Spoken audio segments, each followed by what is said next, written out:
जय हिमालय, जय भारत। हिमालय लोग यूट्यूब चैनल में आपका स्वागत है और मैं हूं जर्नलिस्ट डॉक्टर हरीशचंद्र लखेड़ा। हिमालय के लोक देवता, इष्ट देवता, ग्राम देवता और इनके साथ ही वैदिक और पौराणिक देवता किस तरीके से लोग पूजा कर रहे हैं और बहुत से लोगों के सवाल भी थे इस बारे में। मैं इन्हीं पर आज बात करूंगा। लेकिन जब तक मैं आगे बढ़ूं, आपसे अनुरोध है कि हिमालय सभ्यता पर केंद्रित इस चैनल को सब्सक्राइब अवश्य कर दीजिए। और एक और बात, सबसे पहले तो आप सभी का आभार जो मणिपुर को लेकर जो सीरीज थी, उसकी पहली जो वीडियो थी, उसको जो अपार आप लोगों का प्यार मिला, उसके लिए आपका एक बार फिर आभार। तो बात करते हैं हिमालयी लोक देवताओं की। बहुत से लोगों के क्वेश्चन आ रहे थे, जो लगातार मैंने कई वीडियो दी थी कि वहाँ के देवता हैं, कि कैसे देवता हैं, क्यों देवता इनको पूजे जाते थे, या लोग उन्हें कैसे छोड़ते अपने देवता। इन तमाम बातों पर मैं बात कर रहा था। तो बात करते हैं, शुरुआत से पहले हम हिमालय पे ही बात करेंगे, फिर मैं वैदिक और पौराणिक देवताओं पे आऊंगा। हिमालय पे आप जम्मू से लेकर चले जाएं, फिर उसके बाद हिमाचल, उत्तराखंड और फिर नेपाल और आगे सिक्किम, और यहाँ तक यदि आप नॉर्थ ईस्ट की तरफ भी चले जाते हैं, जहां अभी सनातन धारा बची है, वहां पर मुख्यतः 3 तरह के देवताओं की लोग पूजा करते हैं। एक तो है इष्ट देवता, कुल देवता और ग्राम देवता। इष्ट देवता एक परिवार के समूह के हो सकते हैं, कुल देवता जो पूरा कुल है उसका, और एक ग्राम देवता पूरे गांव के देवता। और गांव में खासतौर पर जैसे भूमिया देवता है या और भी देवता, एक देवता है, वो देवता होते हैं। लेकिन इन सभी देवताओं के साथ एक और भी है। कुछ देवता ऐसे पूजे गए जो या तो राजा थे, बहुत अच्छे कर्म करते थे, या फिर कुछ ऐसे थे जो बिल्कुल ही दुष्ट थे, जो परेशान करते थे, उनको भी पूजा गया। देवता तुल्य तो देवता इसलिए पूजे गए कि वो जैसे राजा थे, वो बहुत अच्छे राजा थे, प्रजा को एक पुत्र अपने परिवार की तरह मानते थे, तो उनको श्रद्धा थी, जैसे अपने कोई इष्टजनों को पूज लेते, वैसे देवता की तरह उनको पूज जाने लगा। पहले याद किया गया, फिर धीरे धीरे वो पूजा की परंपरा में आ गए। और खासतौर पर उनके जागर लगाए जाते हैं, जैसे धामदेव की जागर लगाए जाते हैं। लेकिन एक असुर देवता भी है, यानी असुर देवता हम कहेंगे भूतांगी देवता। ये देवांगी देवता, भूतांगी ये भी मान्यता थी कि लोग भूतों का भी काल्पनिक जो भय था, डरते थे, और ये भी लगता था कि उस जो कोई दुष्ट मर गया कि ये मरने के बाद हमको परेशान न करे। जो पहाड़ी भाषा में कहते कि हम पहले चिपट जाना था कहते थे, इसलिए उनको भी पूजा जाने लगा। और धीरे धीरे पता ही चला कि कौन देवता देवांगी है, कौन भूतांगी देवता। इससे बहुत से लोग आज भी, यदि आप इतिहास को पढ़ेंगे, तो उन देवताओं को भी पूज रहे हैं जो बहुत दुष्ट थे, अत्याचारी थे, लेकिन उनको भी पूजने लग गए। और क्योंकि इतिहास उनको पता नहीं रहा, और वो उन्होंने कुल देवता या इष्ट देवता में शामिल कर दिया। जबकि सत्य ये था कि भूत को ये था कि ये शांत रहे। जैसे हम कहते हैं कि यदि आपके पड़ोस में कोई गुंडा आदमी है, तो आप यदि परिवार में या मोहल्ले में कुछ बांटते हैं, मिठाई या शुभ कार्य पे, तो उसको भी दे देते हैं, चाहे वो गाली देता रहा हो, आपको परेशान कर, कि छोड़ो इसको भी दे दो। वही बात थी।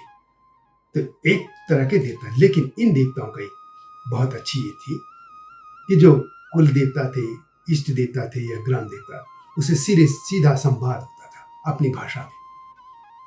यदि जम्मू में है या आधा हिमाचल के इलाका डोगरी में बोल रहा, या कुल्लवी भाषा है या सिरमौरी है, जो भी है, अपनी भाषा में वह सीधा भगवान से संवाद करता रहे। वही हालत गढ़वाल में है, कुमाऊं में, गढ़वाली में, कुमाऊं में, या नेपाली में, या आगे जो भी क्षेत्र पड़ते हैं, वो अपने देवता से अपनी लैंग्वेज में संवाद करते रहते।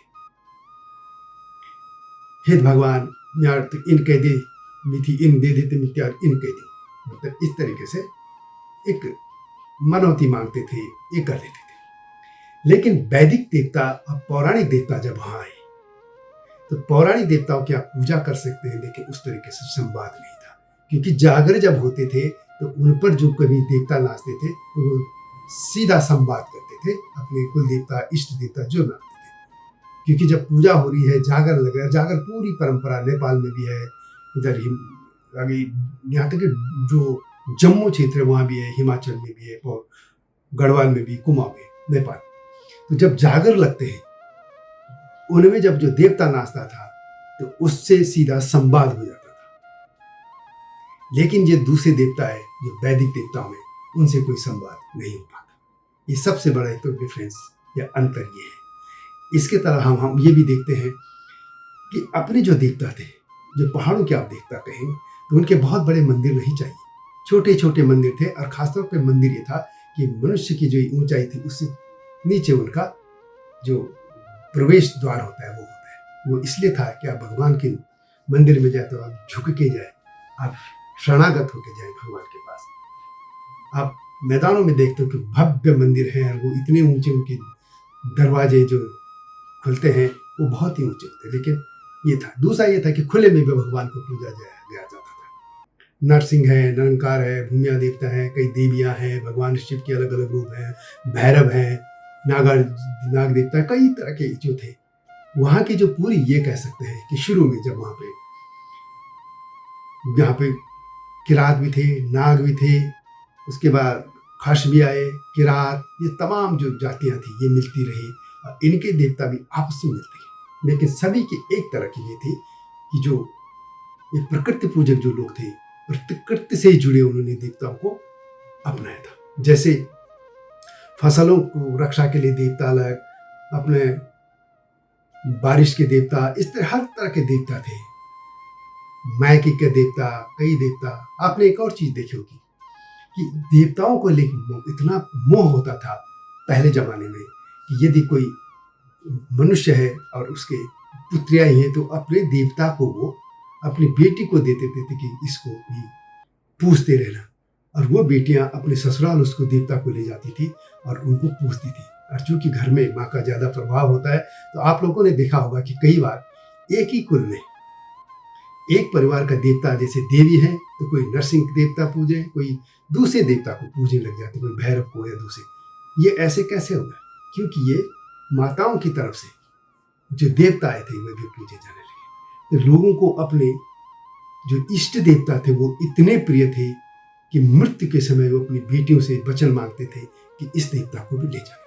इतने प्रिय थे वो देवता हमारे। और इसके अलावा ये पूरी मैं हिमालय की सभ्यता की बात कर रहा हूँ, चाहे वो नेपाल में हो, चाहे आप जम्मू में चले जाएं, चाहे हिमाचल चले जाए, उत्तराखंड में पौड़ी, ये जो गढ़वाल है, कुमाऊं में, सब जगह धारा एक ही थी। इष्ट देवता, इसके आते थे कुल देवता। कुल जो पूरे देवता जो है हमारा कुल है, जिसमें एक ही दादा परदादा की संतानें हैं।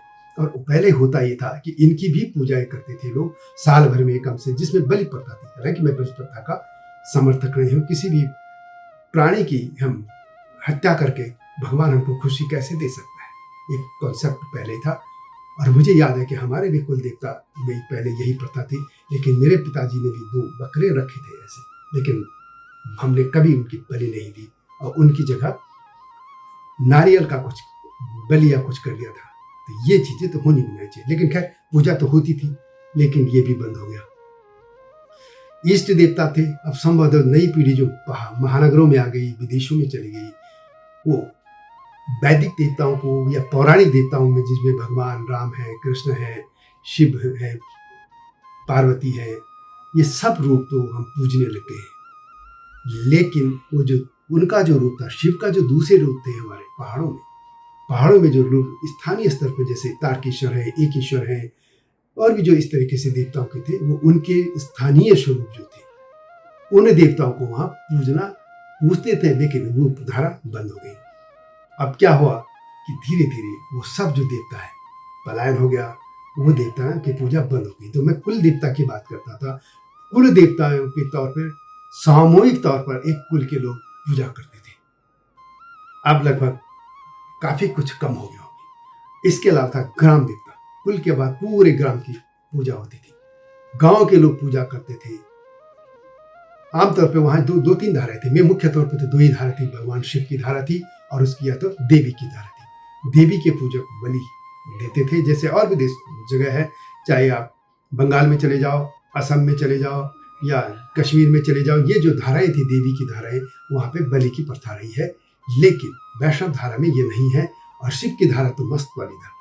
शिव के धर्म भगवान में इस तरह की कोई वो नहीं है कि आप बलि दीजिए या कुछ कठोर बंधन कीजिए, ऐसे नहीं। और यही धारा मुख्य तौर पर हिमालय की धारा थी। भगवान शिव, भोलेनाथ और देवी, शिव शक्ति, इन्हीं का ये रूप था। और आप ऐसे भी देखिए कि शिव तभी शिव होते हैं जब शव होते हैं, अन्यथा यदि इवा देवी उनसे मिल जाती है। शिव कैसे हैं? शव धन इवा, शव हो जाते हैं शिव यदि इवा नहीं है, यदि देवी नहीं है। तो ये पूरी हिमालय की धारा में शिव की धारा थी, देवी की धारा थी, शिव की धारा थी।